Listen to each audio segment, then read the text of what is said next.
এভাবে কি কাটবে এবারের ঈদ? না, আমরা এবার নগরবাসীর ঈদকে আরো সুন্দর করার জন্য অনেকগুলো উদ্যোগ গ্রহণ করেছি।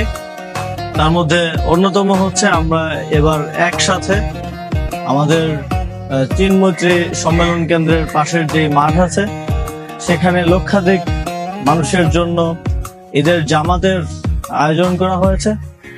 একই সাথে আয়োজন করা হয়েছে আমাদের সুলতানি আমলের যে ঐতিহ্য আর শত সহস্র বছরের যে সংস্কৃতি, ঈদ মিছিলের একটি বর্ণাঢ্য কালারফুল একটা সুন্দর র্যালির মাধ্যমে এবার আমরা ঈদ একসাথে আয়োজন করতে চাই। ঈদ মিছিল পরবর্তী সময়ে ঈদ মিছিলে অংশগ্রহণকারী সকলকে আপ্যায়ন করা হবে আমাদের ঈদের যেই ঐতিহ্যগত খাবার আছে তা দিয়ে।